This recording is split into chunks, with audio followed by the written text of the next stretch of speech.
No sense in repeating the title. These aren't shorts, these are pants that just gave up. These have a 10-inch inseam and are way too wide. Let's shorten and taper them. That's long enough of an intro. Let's do this. Determine how much you want to remove from your shorts. I'm removing 3.5 inches or 8.8 centimeters. Now don't panic, I know it sounds like a lot, but don't worry, we're not making Daisy Dukes here. I want the length of these chinos to hit right here, so I'm going to put a little pokey poke, aka a sewing needle, right through here. That's a technical term. Harvard's not going to teach you that. Roll your shorts up and maneuver the pants until you feel where that sewing pin is between your fingers. Now tuck the fabric under like a little fabric taco. Nobody asked for this metaphor, but here we are.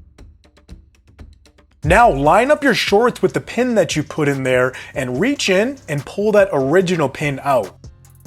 Work your way around the entire circumference of the shorts, placing sewing pins every few inches or so. When's the last time you heard the word circumference? If you're a flat earther, apparently never. We're gonna add a straight stitch to these chinos using these settings. And I'm using what's called a magnetic seam guide to ensure that my stitch is as straight as possible. Now you don't need to use one of these. You can just use like painter's tape if you want to. Put that on the seam plate. Super high tech. NASA hates that one little trick. Start with the back stitch and sew along that rodeo, bro. Start your stitch on the side seam as well. I didn't do that because I forgot, and I'm kind of glad that it happened this way because now you can learn from my mistake. This is what we call a live action learning opportunity, kids. If you see a gap, that means you're straying too far. This is our new stitch. I'm using contrasting thread so that, well, you can see what it is that I'm doing. And we got off course just a hair in relation to our original factory stitch here, but it's all good. I mean, if I matched the color, it would be invisible and nobody would know except for you, me, and Nosferatu. Another SpongeBob reference. Now, I hate this.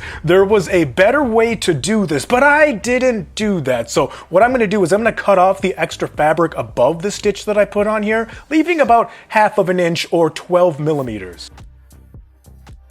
And holy smoke-a-lonies, this fabric frays like crazy. This is like the worst that I've ever seen, but hold on, we're gonna come back to this. This is my new inseam length, about 6.5 inches or 16 centimeters. Roughly, because, well, Minnesota measurements. I wanna take in the width of my shorts by 2 inches or 5 centimeters. Now, once you've got it, take half of that amount on your inseam and half of that amount on your taper. So I'm measuring about 3 inches or 10 centimeters up and 1 inch or 2 centimeters in. I want this taper to be gradual. Then at the top by the crotch seam, I'm gonna put another pin closer to the edge of my shorts just because I was okay with how they fit here.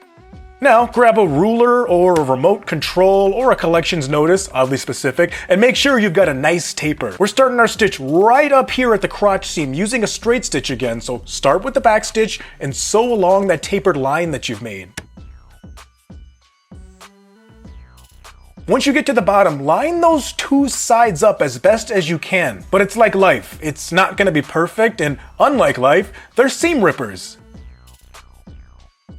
Alright, y'all, this is what we got. Now, I was concerned about sewing through the thickness so much that I didn't even start my taper as soon as I wanted to. And you can see where I course corrected it, but all good. Here's the outside bottom where we lined it up. And if this happens to you, this is fixable, but I honestly don't care. I mean, nobody's gonna get on one knee to expect my inseam, but they might get on two. Hey yo! I'm so glad my wife doesn't watch these videos.